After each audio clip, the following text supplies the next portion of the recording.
Bismillahirrahmanirrahim. My dear students, Assalamu alaikum.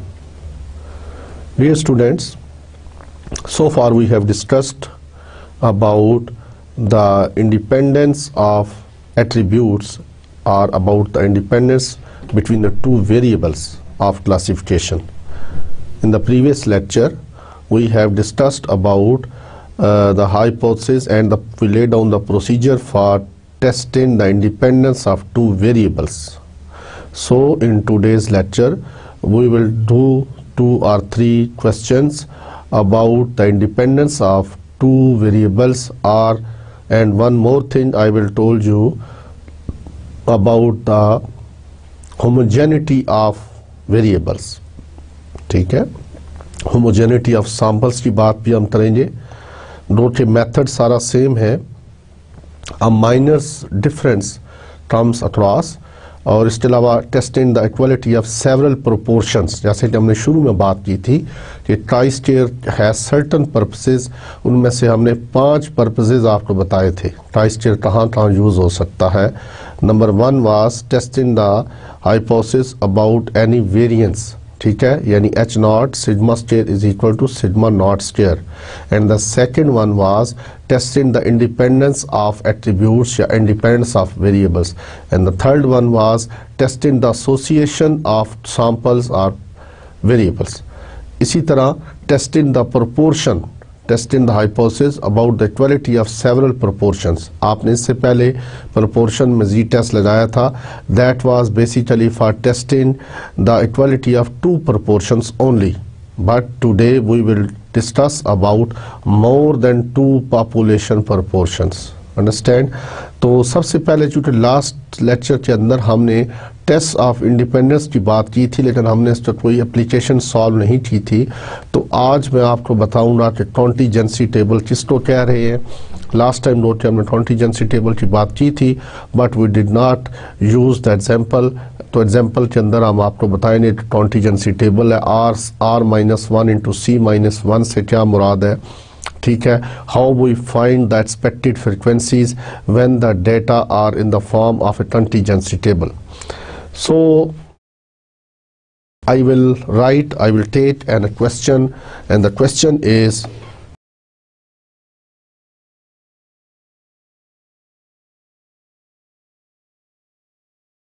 so the question is, a company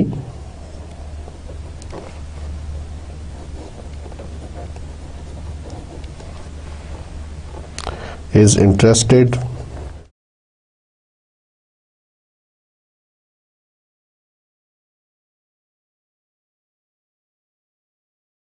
in determining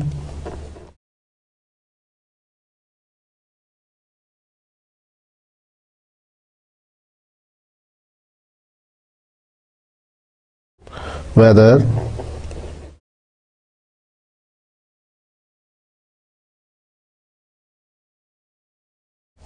an association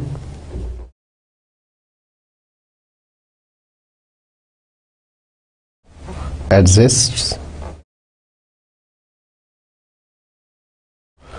between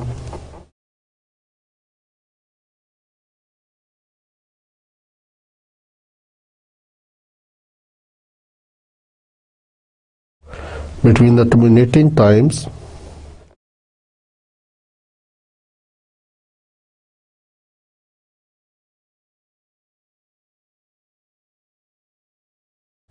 commuting times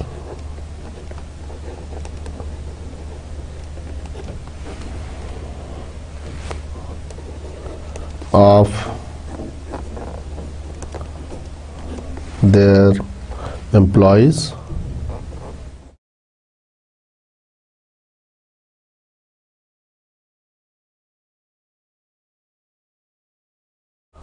and the level of stress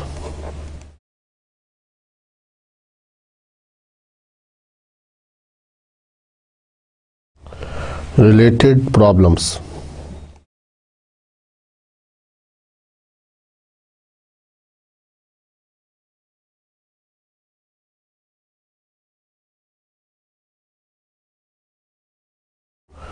observed on the job.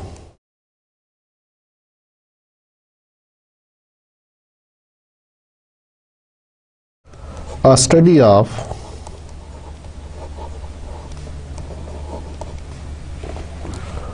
one sits assembly line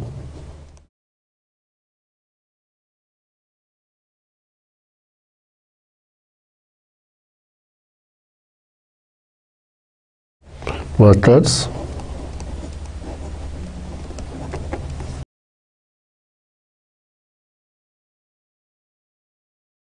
reveals the following.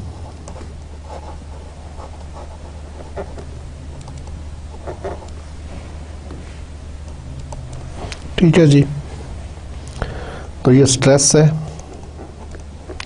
इसकी आगे classification है।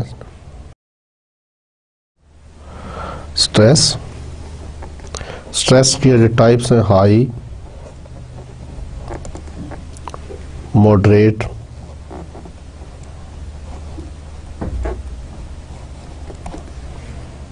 लो, और यहाँ पे total आ जाए। और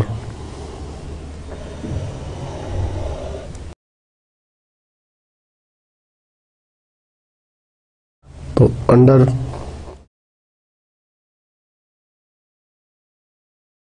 20 minutes,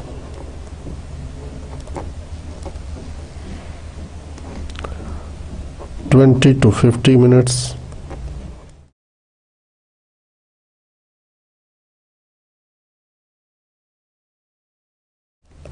and then over 20, over 50.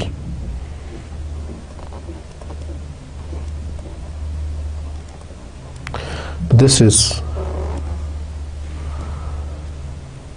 commuting,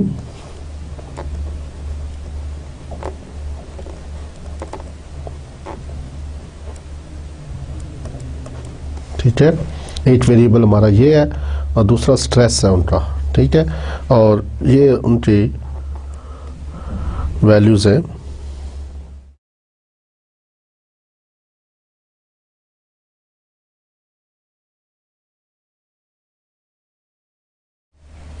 eighteen, 17, 8, 28, 18, 6, 7.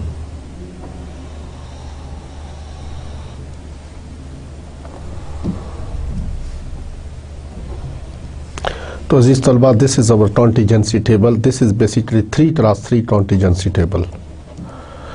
3x3 contingency table.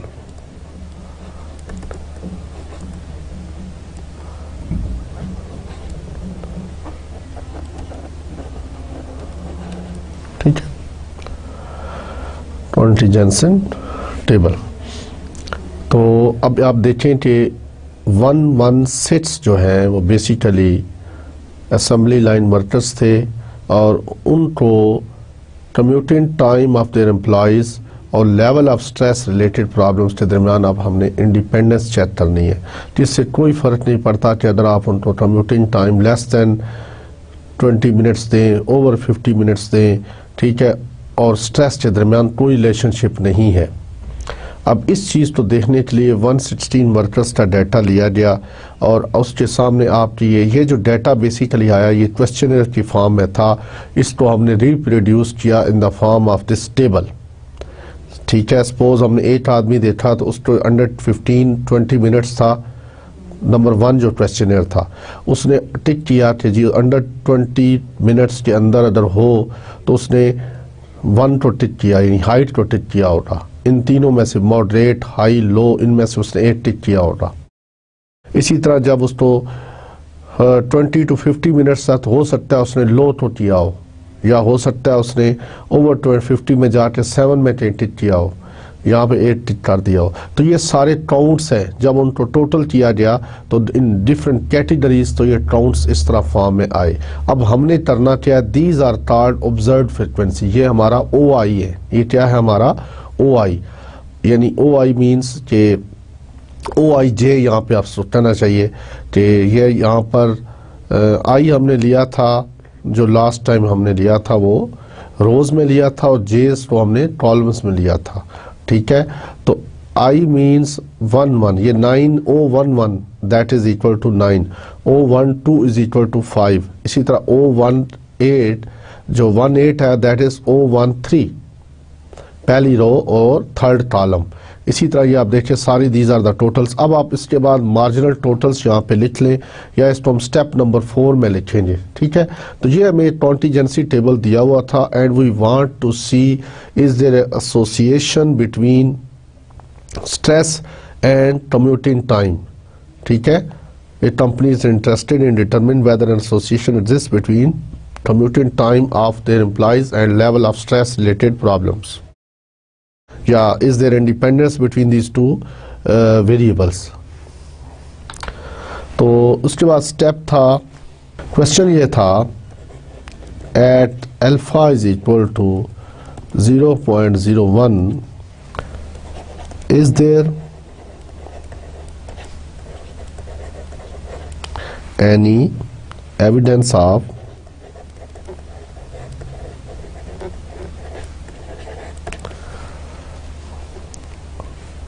a significant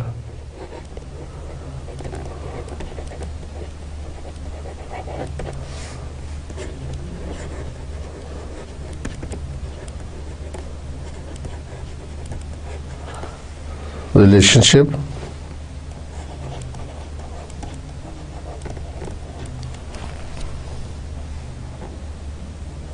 between commuting times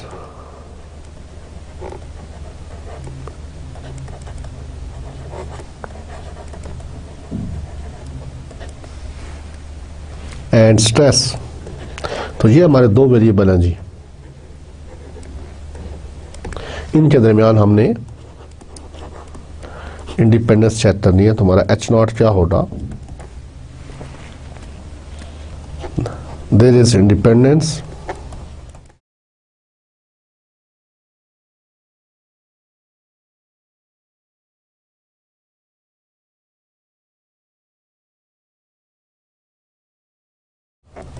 between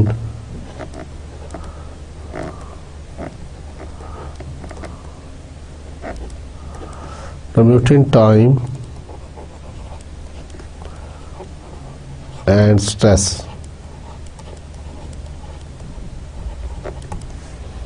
और H1 क्या होगा,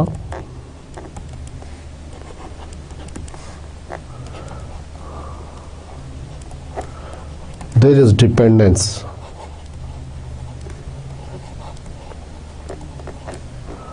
between commuting time and time stress। तो ये था हमारा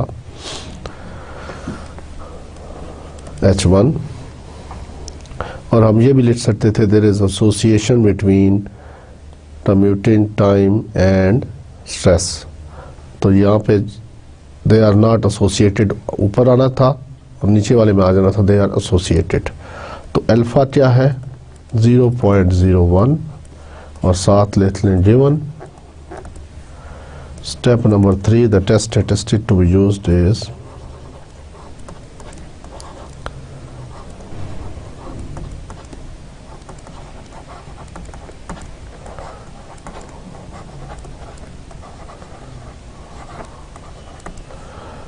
तो ट्राइस्टेयर हम यूज करते हैं।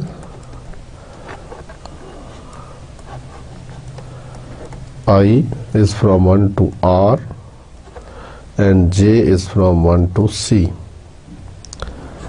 OIJ minus EIJ whole square divided by EIJ। ठीक है जी, which under H0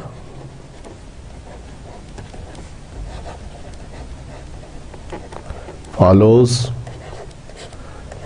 tri state distribution, approximate tri state distribution है ये,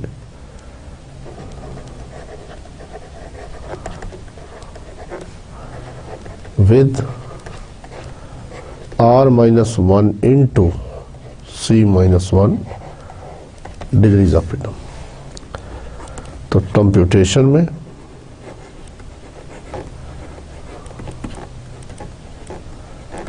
हम क्या करते हैं, अब आप देखिए तो टेबल कंप्लीट करें। आपको टेबल दिया हुआ है, उस टेबल को लिखना चाहें तो भी सही है, और इसको हम यूज़ करते हैं OIJ। तो पहली ऑब्जर्वेशन क्या थी, दैट वाज बेसिकली 9, उसके बाद नेक्स्ट क्या था 5, 18, उसके बाद नेक्स्ट 17, 8, 28, उसके बाद क्या थे जी 18, 6 एंड 7। अब हमें EIJ चाहिए, तो 9 के देखें अगेंस्ट टोटल क्या है।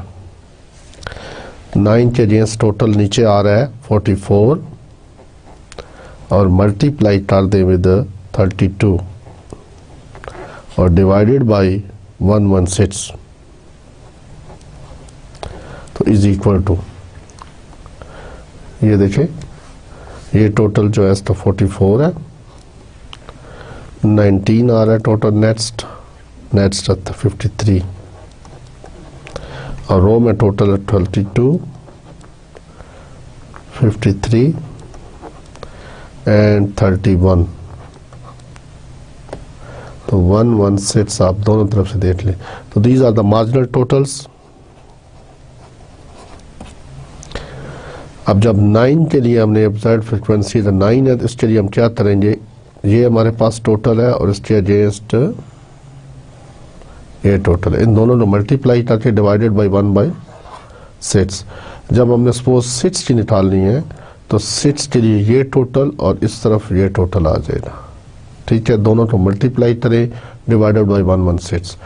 तो ये टेबल आपने कंप्लीट कर लेना है इस तरह, ठीक है। अब ये वैल्यू सिंप्लीफाई होने के बाद तो 12.14, नेक्स्ट वैल्यू देखिए क्या आती है।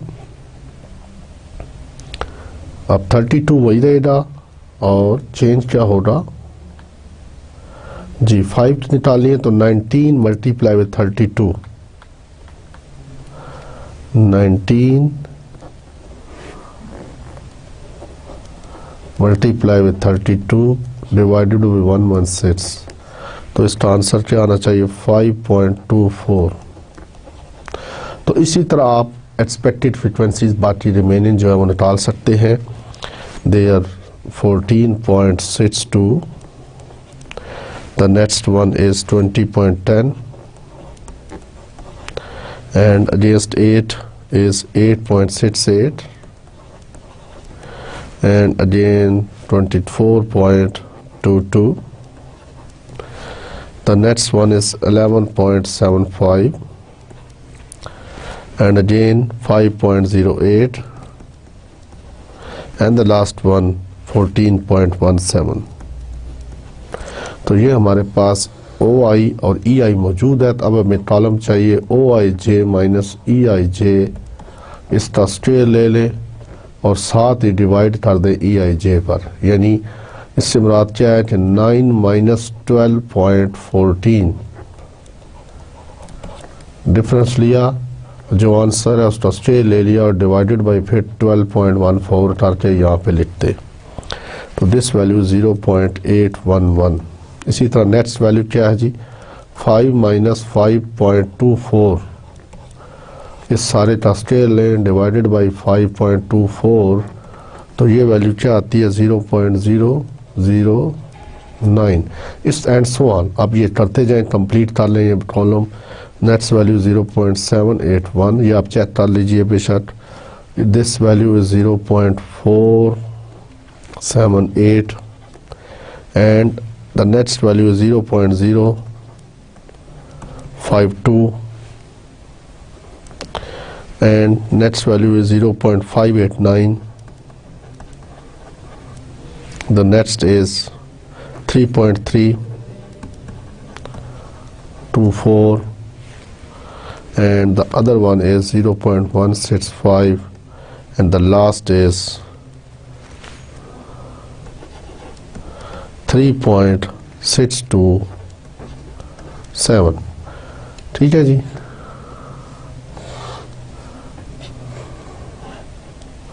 तो ये हमारे पास था। अब इनको ऐड करें, आपस में सब ऐड हो जाएंगी। तो ऐड होने के बाद प्राइस चेयर की वैल्यू क्या है देखें ज़रा क्या आती है। दैट्स 9.836। तो ये था step number 4 is a simple. बनिस्बत गुडनेस ऑफ फिट टेस्ट में हमें थोड़ा सा एक्स्ट्रा वर्क करना पड़ता है। यहाँ पर क्या है कि ऑब्जर्व्ड फ्रिक्वेंसीज दी होती हैं, एक्सपेक्टेड निकालने के लिए इनके जो मार्जिनल टोटल्स हैं वो आपस में मल्टीप्लाई होते हैं divided by total sample size. ठीक है, और हर एक चीज़ सीधा निकालनी है। EIJ जब निकल आएगा तो उसमें से डिफरेंस लें, स्केल लें, डिवाइडेड बाई EI करें और उसके बाद लिखते सम करने के बाद। तो ये प्राइस चेयर की कंप्यूटेड वैल्यू है। अब आ गया स्टेप नंबर 5। तो 3D तर्जन क्या है?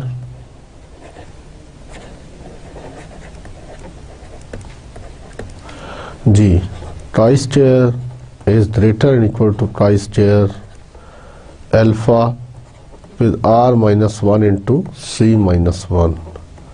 अब आप बताएं R क्या है 3, C क्या है 3। तो इसको मैं लिख सकता हूँ price chair is greater than equal to price chair. Alpha क्या था 0.01, R minus 1 3 minus 1 2 and C minus 1 2, 2 2s are 4। तो ये वैल्यू देखिए क्या आती है। टेबल में जाकर 0.01 के अगेंस्ट ये वैल्यू चेक करें तो दैट वैल्यू इज़ 13.30। चेक कर लें टेबल में प्राइस चेयर में 0.01 अल्फ़ा हो और 2 × 2 4 पे डिग्रीज ऑफ फ्रीडम 4 है। ठीक है, तो क्या वैल्यू है 13.30। इससे मुराद है कि अगर कोई वैल्यू 13.30 से बड़ी होगी तो हाइपोथेसिस रिजेक्ट हो जाएगा। ठीक है,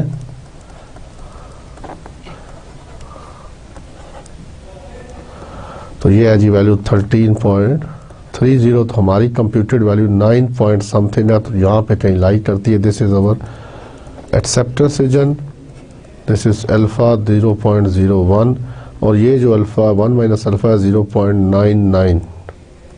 ये एरिया है सारा जो हमने ब्लैंक छोड़ा हुआ है। This is our acceptance region. अब हमारी प्राइस चेयर की वैल्यू जो है वो एक्सेप्टेंस रीजन में आ गई। अदर कहता है कि रिजेक्ट H0। यहाँ पे लिख लें आप बेशक reject H0 if computed price chair is greater and equal to this value. तो अदर इससे बड़ी है तो या इसके बराबर है तो हाइपोथेसिस रिजेक्ट होगा। अब यहाँ पर क्या हो रहा है एक्सेप्ट हो रहा है। Conclusion,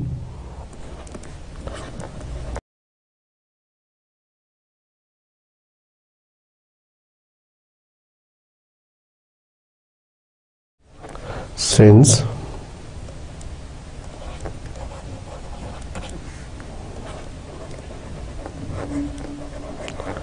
the computed value of price chair is equal to 9.836 lies in the acceptance region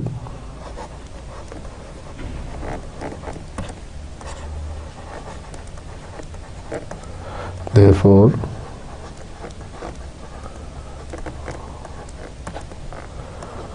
we accept H0 and conclude that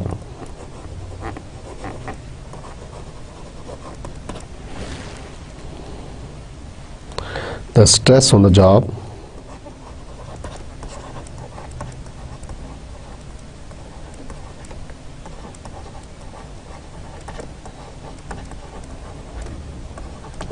is independent of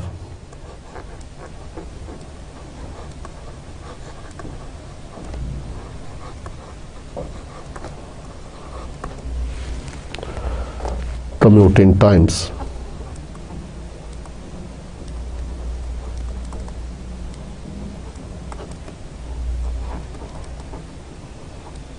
ठीक है, so this was our decision which we took. The stress on job is independent of commuting time. तो जिस तलबा आपने देखा कि कैसे independence between attributes को देखते हैं हम। अच्छा, अब आपको ज़रा मैं यहाँ पे चीज़ ऐड करता जाऊँ कि if you want to see any association between these variables or then what will happen।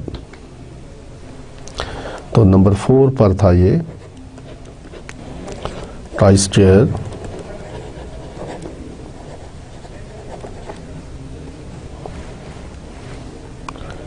as test of homogeneity।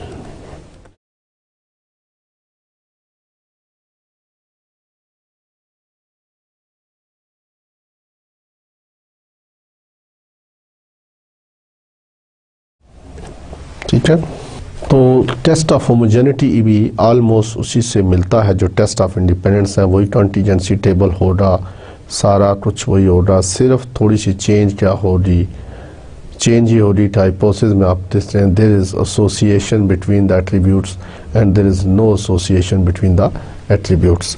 तुम्हारा हाइपोथेसिस बन जाएगा H0, there is no association between the attributes.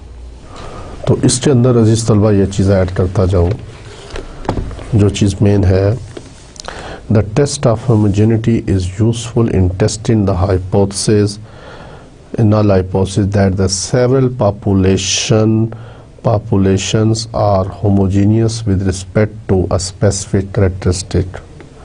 ठीक है, several populations are homogeneous with respect to a specific characteristic। बात सिर्फ वही है, ठीक है, कान को यहाँ से पकड़ने के बजाय दूसरी तरफ से पकड़ लिया गया है। काम भी आप वही करेंगे, टेस्ट ऑफ हाइपोथेसिस में चेंज आ जाएगी, जो आएगी वो आपको बता दिया है that the several populations are homogeneous with respect to some specific characteristic। ठीक है, तो हाइपोथेसिस क्या बन जाएगा, there are, if there are k populations it means there are k populations are homogeneous with respect to specific characteristic। ठीक है जी। अब एक क्वेश्चन मैं सॉल्व करता हूँ। तो प्रोसीजर चूँकि मैंने जैसे पहले आपसे बात की कि ऑलमोस्ट सेम है, वो इस वही स्टेप्स हैं, 5-6 स्टेप्स हैं। तो क्वेश्चन मैं सॉल्व करता हूँ। द क्वेश्चन नंबर है 2। Question is a movie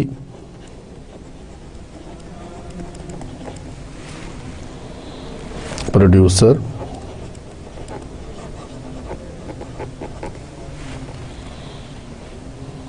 is bringing out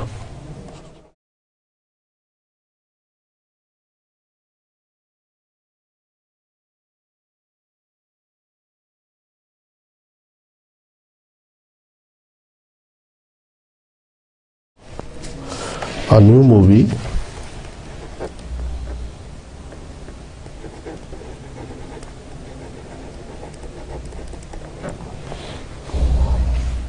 ठीक है,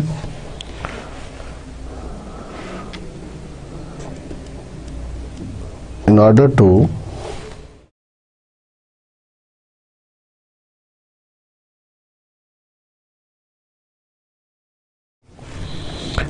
to develop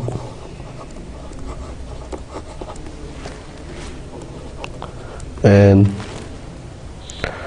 advertising strategy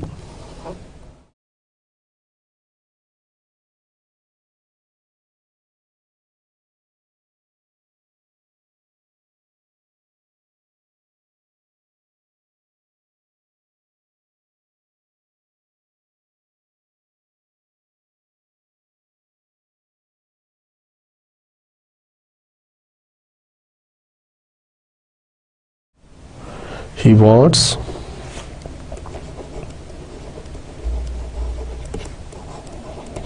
to determine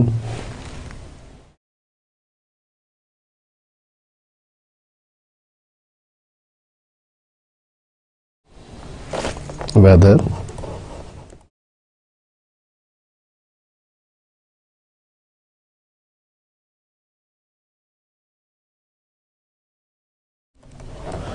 the movie will appeal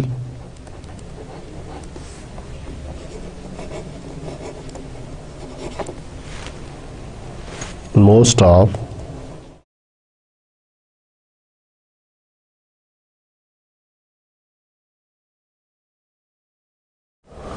a particular age group.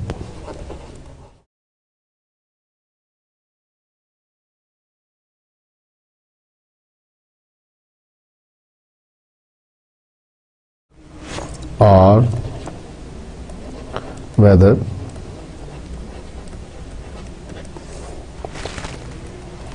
it will appeal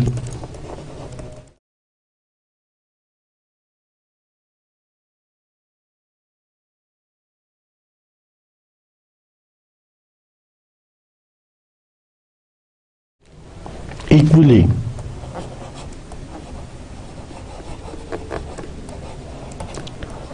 to all age groups.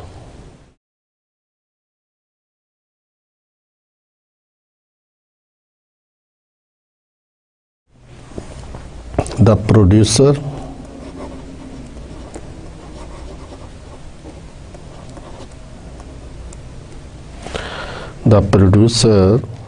takes a random sample of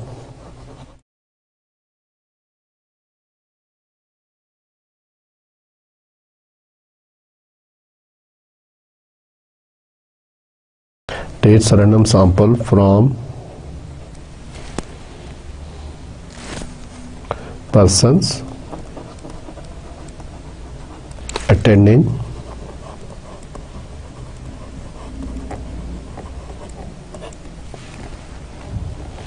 the preview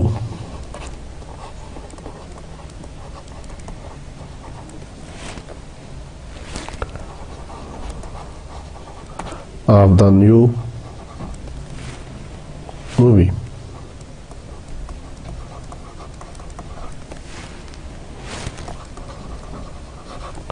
And obtains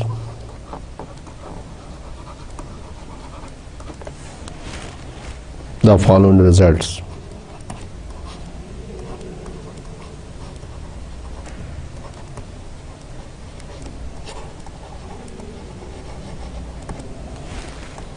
ठीक है जी। अब results क्या है जी? एक उसका age group का है variable,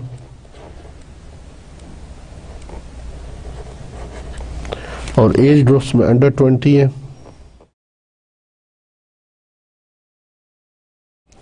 उसके बाद है 20 to 39,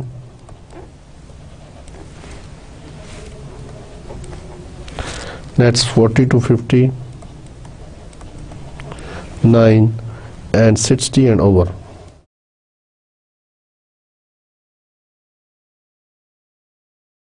और 11146, 54 and 20, 78, 22, 10, 48, 42, 10, तो 28 ये इन कैटेगरीज में लोड आ रहे हैं जी। 22 and 20, और यहाँ पर वेरिएबल्स की हैं link the like the movie,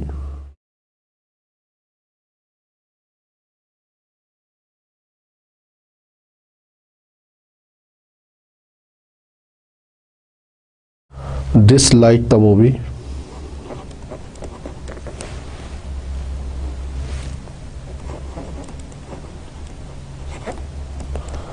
and indifferent.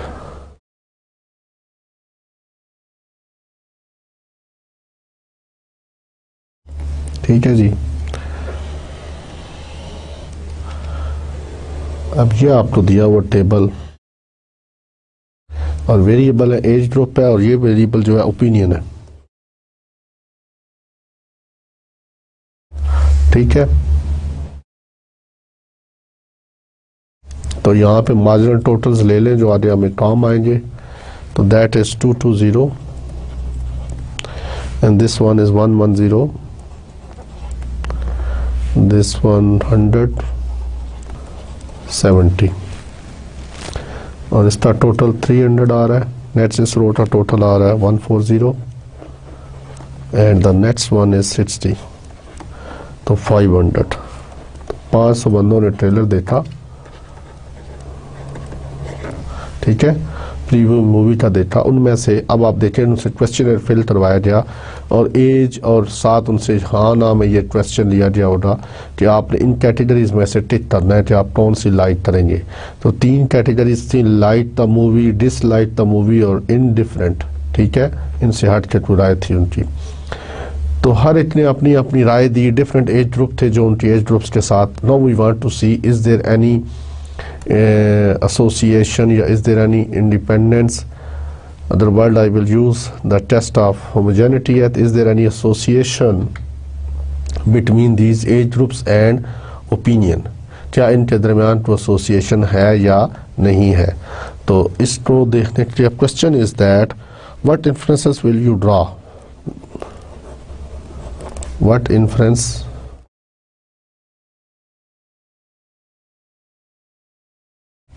will you draw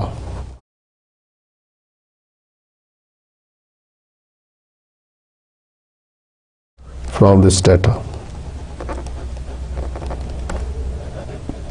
आप उसने हम पे छोड़ दिया, आप खुद ही बनाए हाइपोथेसिस कि आप इसमें से क्या चीज देख सकते हैं। तो H0 हमारा क्या होगा? At the opinion of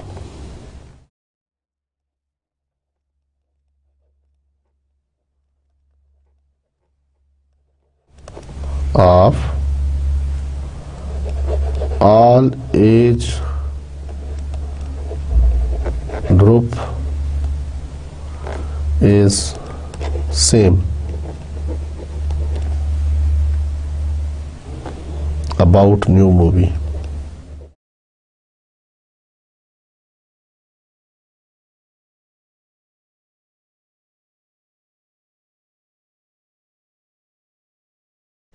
And H1 क्या होगा? The opinion of all age group is not same, is not the same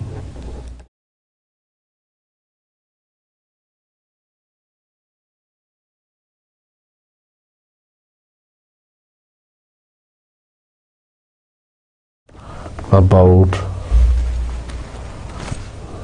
इसमें भी डेल आ रहे, द न्यू मूवी, ठीक है जी। अब जब मैं कहता हूँ होमोजेनिटी आ रही ना, there is all age groups के दरमियान होमोजेनिटी है। अब आपने क्या चीज टेस्ट कर रहे हो? There is homogeneity in all the 3 age groups with respect to new movie, ठीक है। यही आपको मैंने शुरू में कहा था। In homogeneity testing of hypothesis about homogeneity we use that all the samples have same, all the samples are homogeneous with respect to a specific characteristic. ये इसका हाइपोथेसिस है। तो यहाँ पे आप कहेंगे all the age groups have same opinion about the movie. There is homogeneity in the age groups with respect to the movie, ठीक है। कि मूवी के देखने के लिहाज से या मूवी के सही होने या ना होने के लिहाज से तमाम एज ग्रुप्स के दरमियान क्या है? होमोजेनिटी है। बात समझ में आ रही है? इससे पहले जो हमने हाइपोथेसिस टेस्ट किया था दैट वाज इंडिपेंडेंस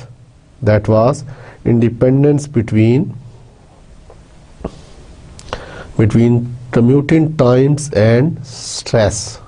2 वेरिएबल्स के दरमियान इंडिपेंडेंस करना था।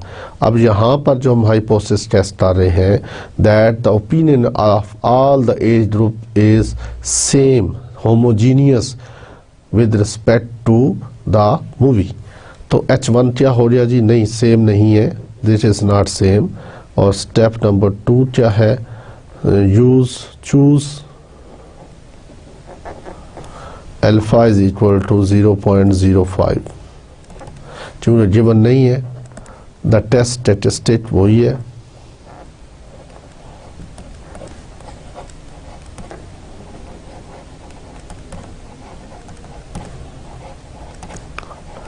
to be used is price theorem use करेंगे, दैट इज डबल समेशन मैंने कर दिया क्योंकि कॉन्टीजेंसी टेबल में रोज और कॉलम्स की बात हो रही है। तो O I J minus E I J whole square divided by E I J follows tri-square distribution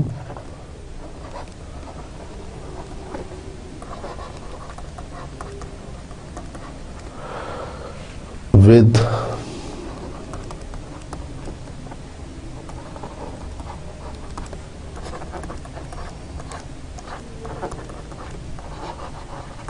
ठीक है जी।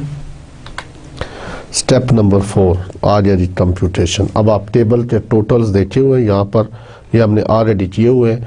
अब जब मैंने 146 की ये O11 है, तो E11 कैसे आएगा, E11 कैसे आएगा, दिस विल बी 220, या पहले आप लिख लें 300 डिवाइडेड बाई 500, ठीक है जी।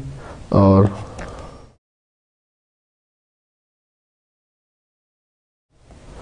तो 120 वैल्यू आ रही है तो 132,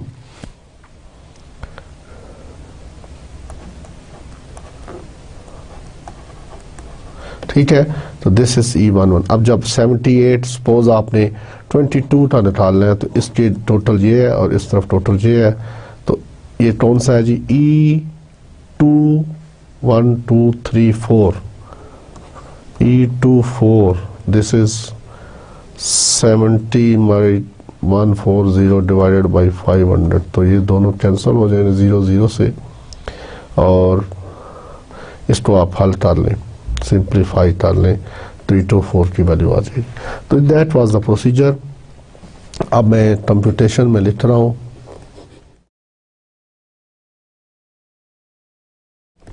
ठीक है। तो O I J that was basically 146 पहली फ्रीक्वेंसी थी, नेट्स 54 जी, उसके बाद नेट्स थी 20। अब मैं कॉलम वाइज लिख रहा हूँ, ठीक है। 78 नेट्स 22, उसके बाद 10, उसके बाद 48 नेट्स वाज 42 नेट्स 10 जी, उसके बाद 28 22 and the last one was 20। तो ओ आई जे आ गया। अब ई आई जे तो निकालें जी, 146 की क्या निकले जी, 132 हमने निकाली है। नेट्स क्या है 61.6, उसके बाद 26.4, नेक्स्ट 66.0, 30.8, उसके बाद जो है next 13.2 and the next is 60, 28, the next one is 12, 42, 19.6 and the last one is 8.4। तो ओ आई और ई आई निकल आया। अब एक कॉलम बना लें, O I G minus E I J whole square divided by E I J. तो पहली वैल्यू क्या आएगी 1.485, the next is 0.983 and 1.552. The next is 2.182, and the further 2.58, 2.514, and the next is 0.776, 2.4, 7.0, 0.33, 4.667, and the other one two are 0.294, and the last one is 16.019. तो अब आप इनको add करेंगे, तो ऐड करने के बाद प्राइस चेयर की वैल्यू आएगी 40.16। ठीक है जी, 40.16। तो स्टेप नंबर 5 में क्या है, credit reason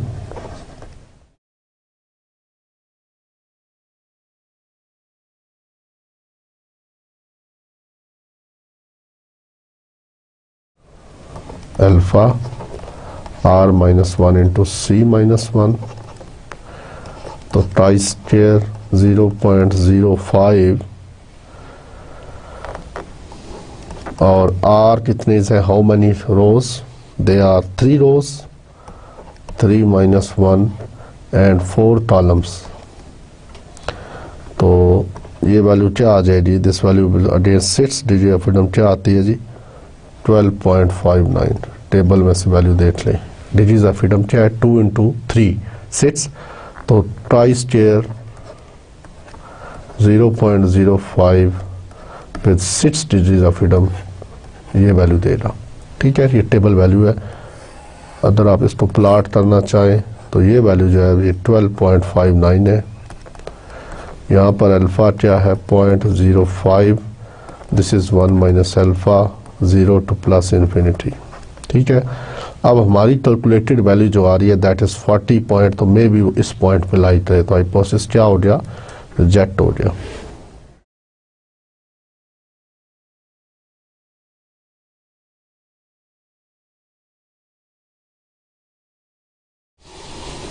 Since the calculated value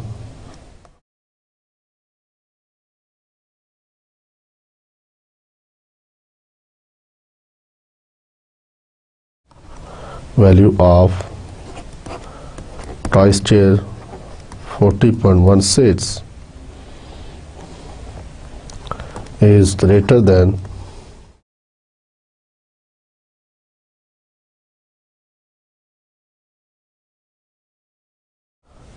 12.59, the null hypothesis, the H0 is rejected.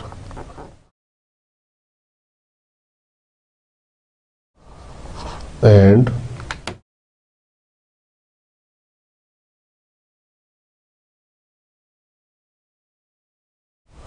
we conclude that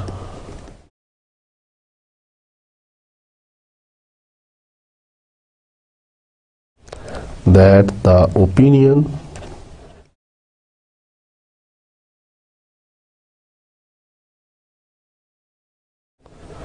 of all age group is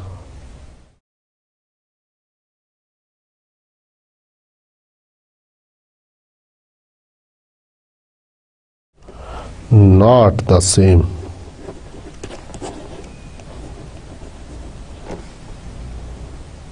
about the movie.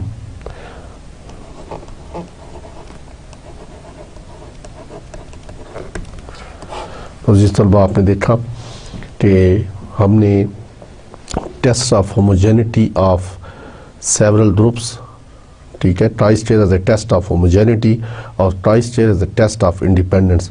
Procedure में कोई फ़र्क नहीं है, सिर्फ हाइपोथेसिस में थोड़ी सी माइनर सी चेंज आती है। ठीक है, उसको आप ज़हन नशीन कर लीजिए कि वहाँ पे हाइपोथेसिस बन जाता है there is independence between the two variables H0 और H1 क्या बन जाता है there is dependence between the two variables. और यहाँ पे क्या आ जाएगा द टू ग्रुप्स या the all the age groups are homogeneous with respect to the new movie। तो यहाँ पे क्या बन गया all the age groups are homogeneous, all the several populations are homogeneous with respect to a characteristic। तो यहाँ पे क्या बन गया all the population। अब जब मैं जनरल बात कर रहा हूँ तो क्या बात कर रहा हूँ all the populations are homogeneous with respect to a specific characteristic। अब यहाँ पे क्या था all age groups are homogeneous with respect to the new movie। ठीक है,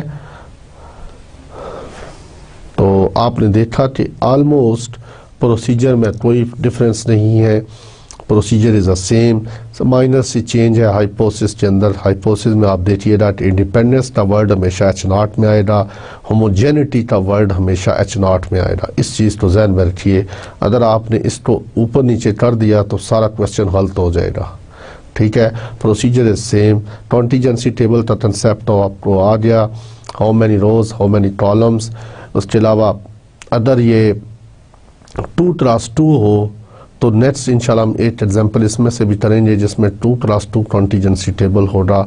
और मैं कोशिश करूँगा कि आपको एक अप्लाइड किस्म की एग्जांपल दी जाए जिसमें क्वेश्चनर के हाँ ना में जवाब दिए हुए हों और इस तरह की एसोसिएशन आपने उसमें देखनी हो।